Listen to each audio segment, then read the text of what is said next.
sebetulnya orang-orang seperti ini yang suka memelintir, gak usah dilayani. Tidak ada artinya dilayani orang-orang seperti itu. Siapa mengatakan Yesus pezina? Tapi dia keturunan orang berzina, seperti dia kan keturunan Daud secara badaniah, ya. Tapi sesungguhnya secara biologi tidak. Dia bukan keturunan Daud, tapi secara saya tidak tahu mau ngomong apa lagi, kan terbagi dua dia. Secara biologi dia bukan keturunan manusia, tapi dia secara adat lah ya, dia itu kan keturunan pezina, si Daud, Betseba, anaknya itulah kakeknya si Yesus. Jadi orang itu tidak mengerti, bukan Yesusnya pezina, si Daudnya yang pezina. Itu bukan pelintiran, Kek. Itu kan perkataan kakek sendiri yang mengatakan bahwa Yesus adalah keturunan pezina. Ya memang itu benar kalau kita lihat di kronologi Alkitab. Kitab Kejadian pasal 38 ayat 1 sampai ayat 30. Nah, Peres dan Zerah itu di dalam ayat yang membahas tentang silsilahnya Yesus, Peres dan Zerah ini adalah nenek moyangnya Yesus menurut kitab Anda sendiri. Ini tidak ada pelintiran, tidak ada manipulasi. Memang jelas nomor-nomor ayatnya, silakan kakek buka kitabnya. Kamu salah lagi. Itu yang kamu katakan sesuai dengan apa yang saya katakan. Tapi yang dikatakannya, katanya Yesus itu pezina. Saya tidak pernah mengatakan Yesus pezina, tapi keturunan pezina iya. Kan tidak salah. Jadi teman-teman Islam ini yang sering salah terima berita, sering salah. Ya, tidak. Lagian siapa yang mengatakan Yesus pezina? Saya itu mengatakan sesuai VN kakek yang mengatakan bahwa Yesus memang keturunan pezina. Masa kakek lupa?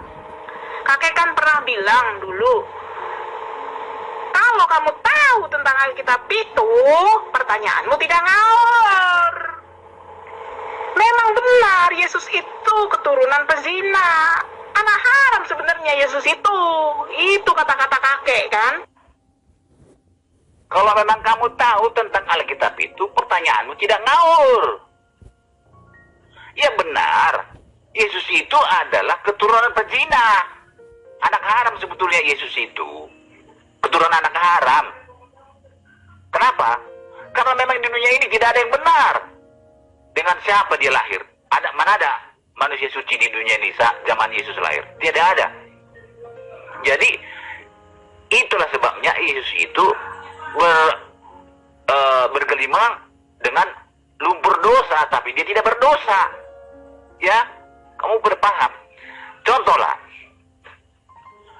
karena kita mengatakan tidak ada yang tidak berdosa, semua tidak ada yang benar, semua sudah bersalah. Termasuk wanita manapun tidak ada yang bersih, yang tidak berdosa. Apalagi kakek neneknya si Yesus juga tetap orang berdosa. Siapa yang menyangkal? Tidak ada. Saya pun mengakui itu keturunan dari orang berzina Yesus itu. Iya. Emang apa salahnya? Dan itulah yang diperbaiki oleh Yesus. Yesus datang ke dunia ini untuk membagi dunia yang rusak ini. Itulah yang akan diperbaiki. Itulah kan? Sudah paham? Kamu kok suka urus rumah tangga orang? Rumah tanggamu kan Al-Quran, rumah tangga saya Alkitab. Kenapa kamu campur tangan? Disuruh siapa, tidak suruh siapa, saya Tuhan saya dia. Kalau Yesusmu itu Yesus di Al-Quran saya sembah, kamu boleh marah. Karena dia itu manusia biasa. Tapi kalau Yesus di Alkitab, itu kan Tuhan mengenakan sifat kemanusiaan. Kenapa kamu marah? Kenapa kamu sewot? Untuk apa saya mencampuri rumah tangga kakek, Kek? Saya tidak tertarik sama kakek. Saya hanya tertarik untuk menanyai kakek, Apa buktinya kalau Yesus itu Tuhan? Setidaknya kakek punya referensi dari kitab kakek. Ya udah, kalau kakek nggak mau Al-Quran nggak apa-apa. Yang penting kakek tunjukkan kepada saya. Apa buktinya kalau Yesus itu Tuhan? Mana dalilnya? Perintah untuk menyembah Yesus di dalam Bible kakek. Dah. Di dalam kitab Kejadian pasal 38 ayat 1 sampai ayat 30 jelas tertulis bahwasanya seorang Yehuda menzinahi menantunya yang bernama Tamar, sampai si Tamar ini kemudian mengandung dan melahirkan 2 orang anak perempuan bernama Peres dan Zerah, yang kemudian ini dihubungkan kepada garis keturunan Yesus yang tertulis dalam salah satu kitab kanonik, yakni kitab Lukas dan kitab Matius. Silakan kakek cek sendiri di Bible Anda. Sekian berita siang hari ini. Iya, itu tetap saya pertahankan karena Alkitab mengatakan ada orang, saya katain mengatakan bahwa Yesus itu pezina. Dia kan salah dengar atau salah paham, saya tidak tahu. Tapi Yesus itu adalah keturunan pezina, yaitu Daud, penjahat, pembunuh. Itu tetap saya pertahankan karena Alkitab berkata, begitu ditanya, kamu jangan terlalu dekat-dekat dengan saya, nanti apa kata orang?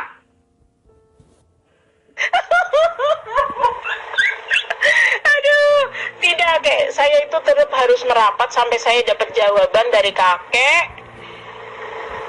Mana perintah untuk menyembah Yesus di dalam Bible, dan buktikan kalau Yesus itu Tuhan. Dari mana Yesus bisa dikatakan bahwa dia Tuhan? Sementara Bible Anda tidak mendukung opini Anda sendiri, argumen Anda sendiri, begitu. Saya menyembah Yesus di Al-Quran itu ya salah saya, karena dia adalah manusia biasa. Ya, dia bukan Tuhan. Tapi kalau Yesus di Alkitab, dia adalah Tuhan yang mengenakan sifat kemanusiaan. Siapa yang marah kalau saya sembah Tuhan saya? Ya, kamu jangan bilang dia bukan Tuhan. Memang bukan Tuhanmu dia. Tuhanmu itu Allah SWT. Tapi Yesus di Alkitab itu adalah Tuhan saya. Jadi kamu jangan larang-larang saya mentuhankan Tuhan saya itu. Itu bukan Tuhanmu, bukan. Tidak ada hakmu melarang itu. Tapi kalau saya sembah Yesus di Al-Quran, ya kamu marah lah, kan itu manusia biasa. Wajar kamu marah kalau saya sembah Yesus di Al-Quran itu. Tapi kalau Yesus di Alkitab saya sembah, siapa yang mau marah? Dia adalah Tuhan. Di dalam kitab Kejadian pasal 38 ayat 1 sampai ayat 30 jelas tertulis bahwasanya seorang Yehuda menzinahi menantunya yang bernama Tamar, sampai si Tamar ini kemudian mengandung dan melahirkan 2 orang anak perempuan bernama Peres dan Zerah, yang kemudian ini dihubungkan kepada garis keturunan Yesus yang tertulis dalam salah satu kitab kanonik, yakni kitab Lukas dan kitab Matius. Silakan kakek cek sendiri di Bible Anda. Sekian berita siang hari ini. Betul, itu tidak salah. Memang iyalah ceritanya. Kenapa kamu? Emang saya sangka itu memang iyalah. Tidak salah, memang begitu. Benar itu. Nah, gitu kan selesai urusannya. Ayo ganti lagi kek. Saya masih harus merapat ke kakek ini. Saya nggak mau jaga jarak sama kakek ini. Saya mau nanya, ini mana bukti ketuhanan Yesus di dalam Bible? Dan mana perintah untuk kakek menyembah Yesus? Ayo, mana? Pokoknya sebelum saya dapat jawaban yang jelas, yang referensif, maka saya tidak mau jaga jarak sama kakek. Tetap saya itu akan merapat ke kakek. Nggak ada social distancingan. Kalau saya menyembah Yesus di Al-Quran itu ya salah saya, karena dia adalah manusia biasa. Ya, dia bukan Tuhan. Tapi kalau Yesus di Alkitab, dia adalah Tuhan yang mengenakan sifat kemanusiaan. Siapa yang marah kalau saya sembah Tuhan saya? Ya, kamu jangan bilang dia bukan Tuhan. Memang bukan Tuhanmu dia. Tuhanmu itu Allah SWT. Tapi Yesus di Alkitab itu adalah Tuhan saya. Jadi kamu jangan larang-larang saya mentuhankan Tuhan saya itu. Itu bukan Tuhanmu, bukan. Tidak ada hakmu melarang itu. Tapi kalau saya sembah Yesus di Al-Quran, ya kamu marah lah, kan itu manusia biasa. Wajar kamu marah kalau saya sembah Yesus di Al-Quran itu. Tapi kalau Yesus di Alkitab saya sembah, siapa yang mau marah? Dia adalah Tuhan. Loh, ini kakek kenapa jadi blunder begini? Saya nanyanya kenapa kakek menyembah Yesus, sementara di Alkitab kakek tidak bisa menunjukkan di mana bukti ketuhanan Yesus, di mana perintah untuk menyembah Yesus. Yesus Tuhan itu atas dasar apa di dalam Bible kakek? Gak usah sebut-sebut Al-Quran kalau kakek itu tidak mengimani Al-Quran. Udah, sekarang pakai Bible kakek aja. Jadi kamu Dita sudah percaya kepada Bible saya, supaya saya tunjukkan bukti-bukti bahwa Yesus itu adalah Tuhan. Percaya? Ya? Saya tidak mengajak kamu jadi Kristen lah. Yang penting kamu ngakui bahwa memang menurut Alkitab itu, memang menurut Alkitab Yesus adalah Tuhan. Memang menurut Alkitab bahwa Yesus adalah secara adat, dia adalah keturunan pezina, penjahat, pembunuh. Kan begitu. Kalau kamu mau percaya kepada kitab saya, ya kan? Kok opini saya, kamu bilang, kamu bisa nggak bedakan manusia dengan Tuhan? Manusia biasa dengan Tuhan, bisa nggak bedakan? Coba, tunjukkan dulu perbedaan manusia dengan Tuhan, supaya kamu bisa membedakan manusia dengan Yesus, ya? Supaya bisa kamu membedakan manusia dengan Yesus. Saya minta dulu perbedaan antara manusia dengan Tuhan, supaya saya tunjukkan juga perbedaan manusia dengan Yesus.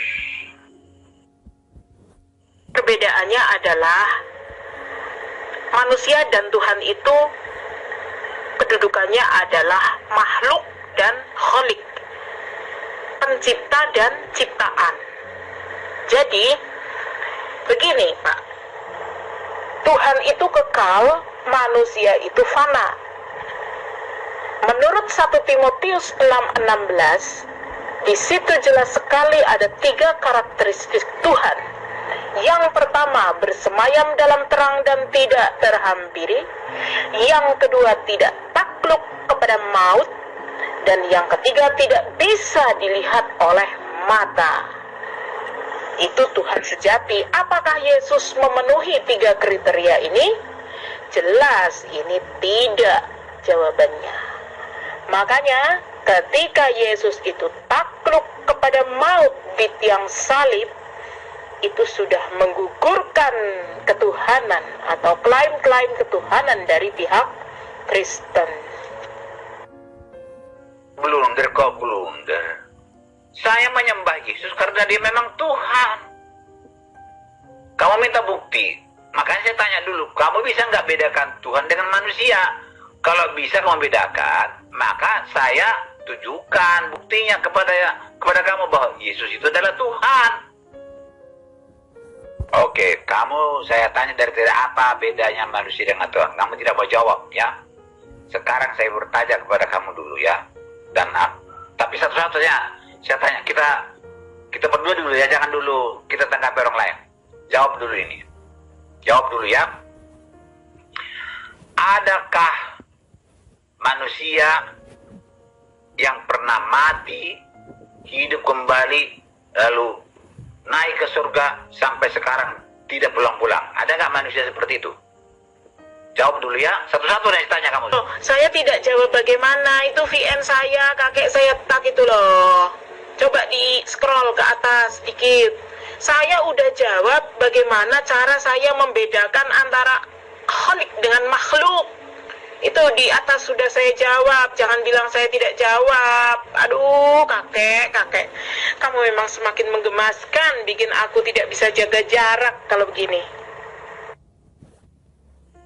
Perbedaannya adalah manusia dan Tuhan itu kedudukannya adalah makhluk dan kholik, pencipta dan ciptaan. Jadi begini Pak, Tuhan itu kekal, manusia itu fana.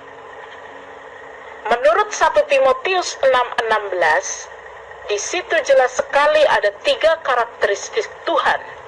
Yang pertama, bersemayam dalam terang dan tidak terhampiri.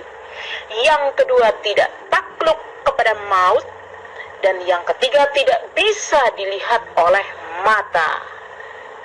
Itu Tuhan sejati. Apakah Yesus memenuhi 3 kriteria ini? Jelas ini tidak jawabannya. Makanya ketika Yesus itu takluk kepada maut di tiang salib, itu sudah menggugurkan ketuhanan atau klaim-klaim ketuhanan dari pihak Kristen.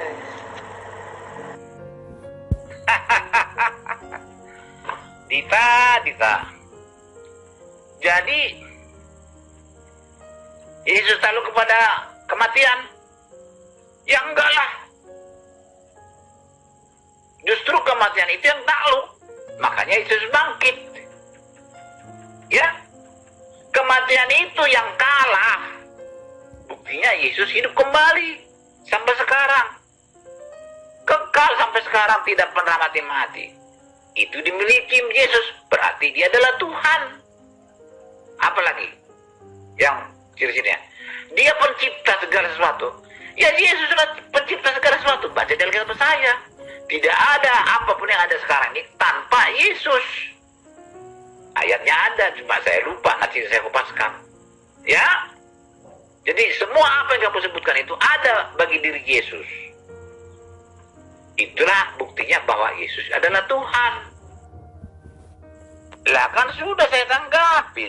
Kamu sudah sebutkan Tuhan begini, Tuhan begini. Itu ada sama Yesus di Alkitab itu, tapi bukan Yesus di Al-Quran.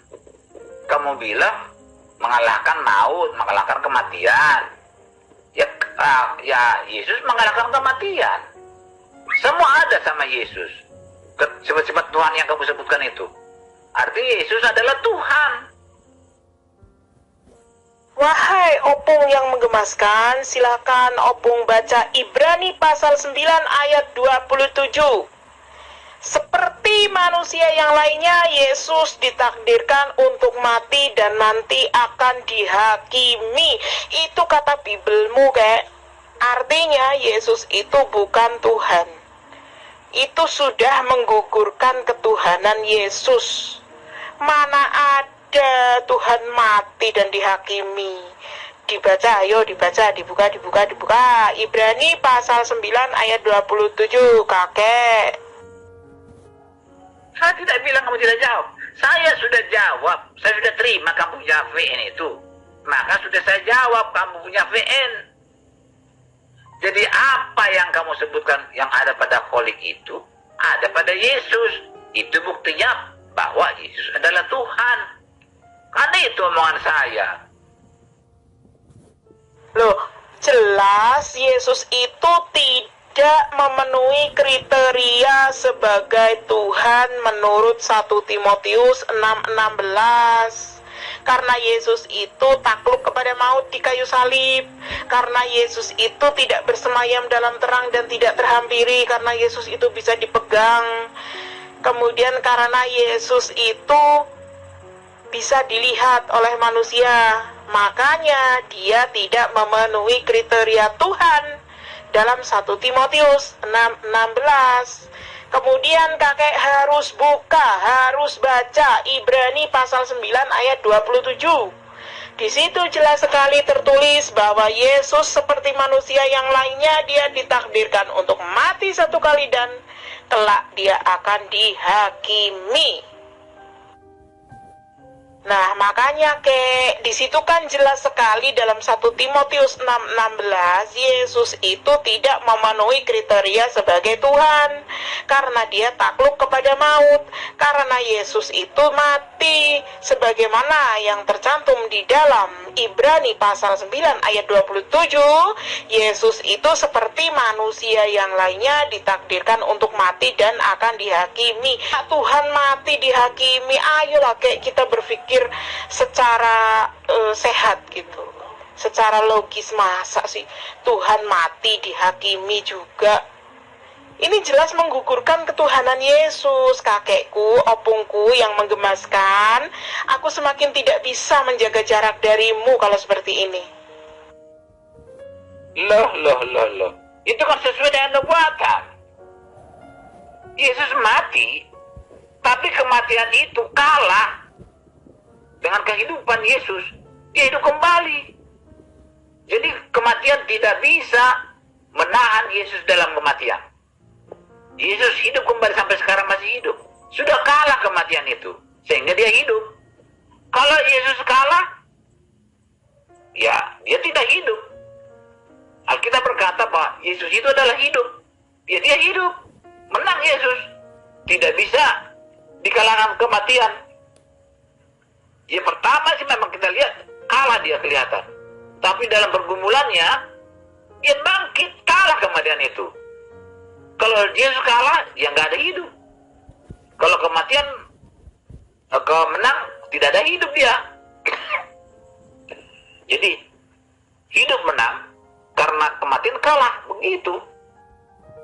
Ini belum pernah, mungkin pernah saya baca, mungkin terlintas. Mari kita pelajari bersama ya, Dita ya. Saya tidak akan menyangkal kamu. Yang menyangkal kamu nanti Alkitab itu Ibrani pasal 9 ayat berapa? Loh, ya nggak usah, kakek nggak usah menyangkal saya, karena argumen saya itu berasal dari Bible. Kalau kakek menyangkal saya, kakek memusuhi saya, sama dengan kakek memusuhi Bible. Karena memang sejatinya Bible itu musuh kakek yang sejati. Apa dibangkitkan? Ayo yang jujur. Kalau Yesus bangkit sendiri, oke, dia menaklukkan mati, menaklukkan maut. Tetapi di dalam Bible kakek, Yesus itu dibangkitkan, tidak bisa bangkit sendiri. Itu saja sudah menunjukkan bahwa dia itu tidak punya kuasa apa-apa. Begitu kakek. Menggemaskan sekali kakekku ini. Terserah dibangkitkan atau bangkit, nggak tahu masalahnya itu. Tidak penting itu. Yang penting Yesus hidup kembali. Artinya kematian sudah kalah.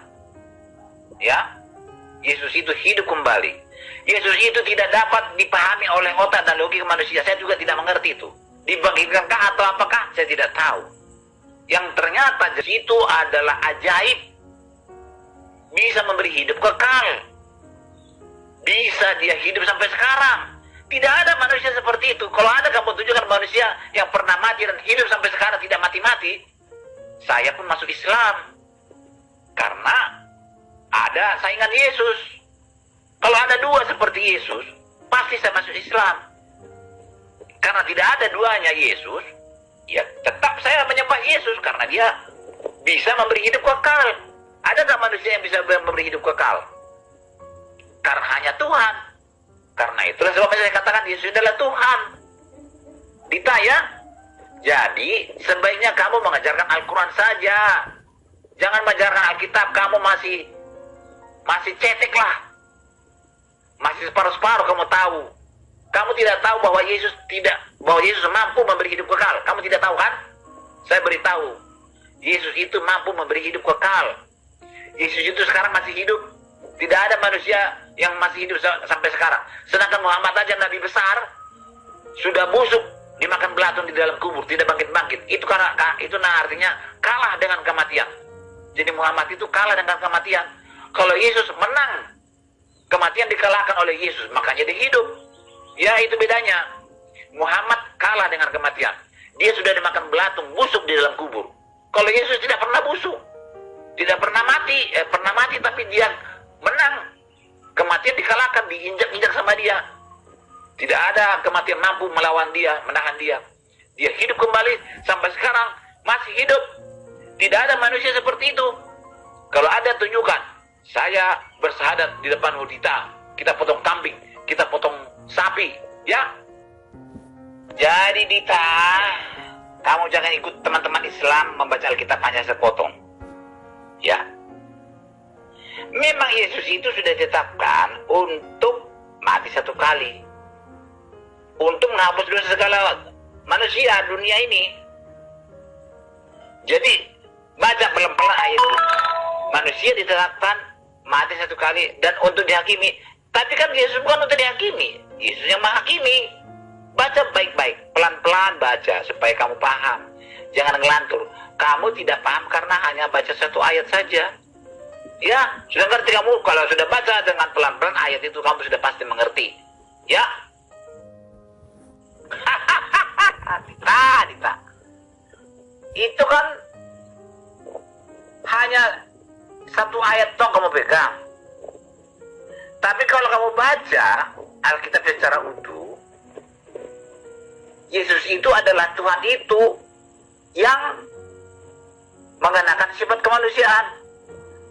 Karena bagi Tuhan kami itu tidak ada yang mustahil. Walaupun kriterianya seperti itu, tapi dia bisa melepaskan itu demi keselamatan manusia. Dia maha pengasih dan maha penyayang. Itu kan ada jalan ceritanya. Coba. Siapa yang bisa menghapus dosa manusia? Baca di atas. Yang bisa mengampuni dosa manusia adalah hanya Tuhan. Tapi Yesuslah yang datang mengenakan sifat kemanusiaan supaya bisa kelihatan. Kan baca Alkitab itu tidak sepotong-sepotong seperti itu. Tuhan itu memang tidak bisa kelihatan dan tidak bisa datang ke dunia ini. Kalau datang ke dunia ini langsung mati semua manusia dan dunia pun hancur lebur. Kalau dia mengenakan sifat kemuliaannya. Nah, Tuhan itu kan mencintai manusia yang jatuh ke dalam dosa. Supaya bisa ketemu, dia harus mengenakan sifat kemanusiaan. Sehingga Tuhan kami itu bisa kelihatan. Tidak selamanya Tuhan itu bisa kelihatan. Bisa. Tapi sekarang waktu Yesus waktu dia jadi manusia, masih ada Tuhan lain yang tidak kelihatan. Jadi pada diri Yesus itu ada Tuhan, ada keilahian, ada kemanusiaan. Ada ketuhanan atau keilahian dan ada kemanusiaan pada diri Yesus. Dan dia adalah Tuhan itu mengenakan sifat kemanusiaan. Buktinya dia manusia, ya dia sakit, dia menangis, dia dilahirkan, dia minta makan, dia lapar, dia makan ikan asin. Itu membuktikan dirinya manusia. Membuktikan dirinya Tuhan apa? Dia hidup kembali ke surga, memegang segala kuasa di bumi dan di bumi dan di surga. Apalagi memberi hidup kekal. Kan itu hak Tuhan sendiri. Jadi Yesus adalah Tuhan. Begitu ditaya. Jadi kalau baca Alkitab itu jangan sepotong-sepotong, jangan segelintir-segelintir. Baca secara utuh supaya kamu bisa mengenal Yesus itu. Sudahlah. Walaupun itu manusia atau kamu tidak menerima itu sebagai Tuhan, nggak usah kamu sembah. Sembah aja Allah SWT. Ya, tidak ada masalahnya itu. Tapi kalau Yesus yang di Al-Quran itu, iya, itu adalah manusia biasa. Jangan kamu sembah itu. Tapi kalau Yesus dari kitab ini adalah Tuhan yang mengenakan sifat kemanusiaan, supaya bisa kelihatan, supaya bisa jadi teladan, supaya bisa memberi contoh. Begitu, Dita. Halo kakek Lamsen Naibaho. Saya baru sholat asar dulu tadi ya. Oke, saya lanjut kek. Jadi, keselamatan menurut Yesus itu apa?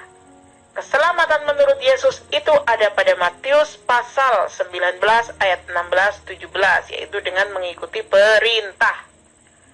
Nah, sekarang saya balik lagi. Siapa yang memerintahkan kakek untuk menyembah Yesus? Apa bukti ketuhanan Yesus? Itu yang tidak dijawab oleh kakek dari tadi. Hahaha. Yesus tidak bangkit sendiri, tetapi Yesus dibangkitkan. Menurut apa yang tercantum di Bible kakek, Yesus itu dibangkitkan. Saya tidak membaca satu ayat, tetapi saya membaca berperikop-perikop. Sudah khatam saya baca kitabmu, kek. Kemudian, kakek, Ketika kakek mengatakan bahwa Yesus bangkit untuk mengampuni dosa, kakek itu sudah lupa pada Lukas pasal 11 ayat 1 sampai 4. Kemudian kakek juga lupa pada Matius pasal 6 ayat 1 sampai ayat 12. Oke. Bukan itu saja kriteria yang dipakai. Aduh, banyak kriteria. Jadi kalau Yesus itu memberi hidup kekal, sebagai apa dia tuh? Ada nggak manusia yang bisa memberi hidup kekal? Ada nggak manusia yang bisa memegang segala kuasa di bumi dan segala kuasa di surga? Itu kriteria Tuhan. Ya, Tuhan kami itu tidak ada bagi dia yang mustahil. Dia bisa mengenakan sifat kemanusiaan. Bukan Allah SWT yang tidak bisa berubah-berubah. Allah SWT itu tidak bisa jadi mengenakan sifat kemanusiaan. Dia diam di tempat. Tapi Tuhan kami itu dinamis kok. Tuhan kami itu dinamis, tidak kaku. Jadi kalau baca Alkitab jangan sepotong-sepotong seperti itu. Itu potongan-potongan berita kamu pertahankan. Jadi kamu bikin jadi rumus. Bukan seperti itu baca Alkitab. Kakek baca Kredo Yohanes pasal 17 ayat 3. Hidup kekal menurut Yesus itu seperti apa? Yo. Hidup yang kekal itu adalah jika engkau mengenal Dia satu-satunya Allah yang benar dan mengenal Yesus Kristus yang Dia utus. Di sini jelas sekali Yesus menunjukkan kedudukannya sebagai seorang Rasul Allah.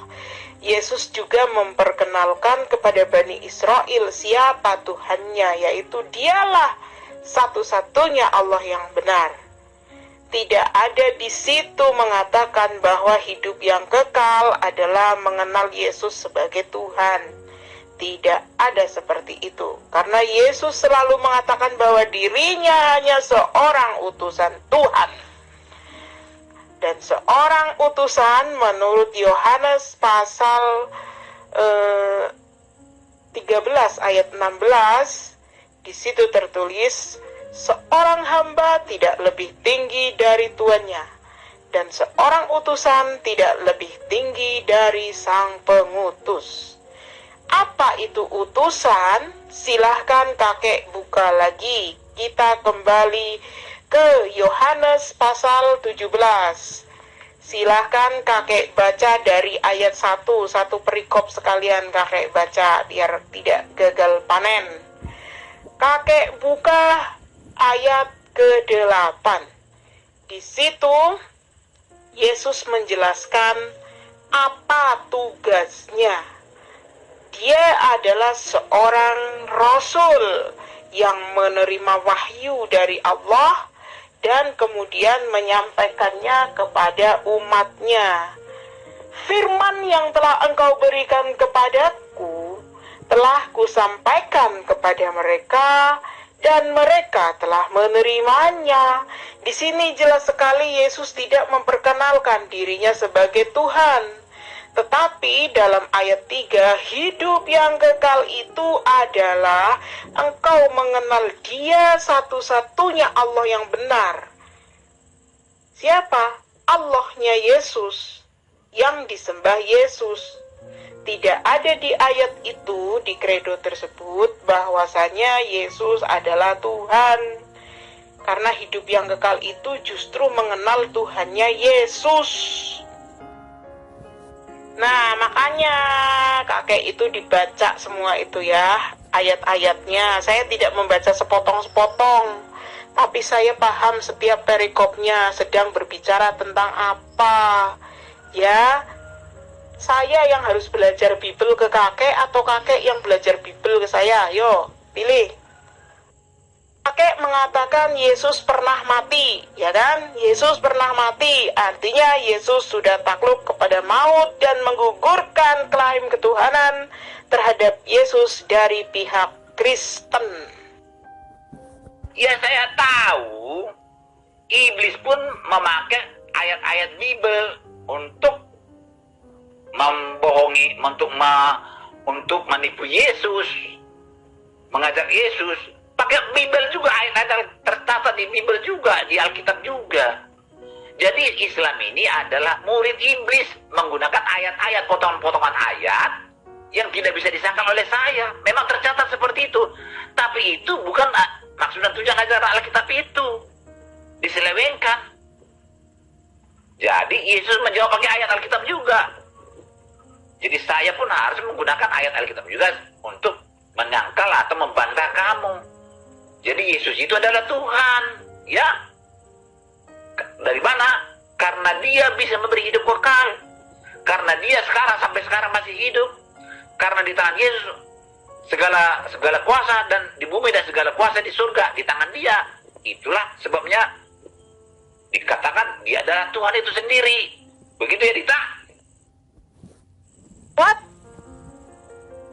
Opung bilang apa?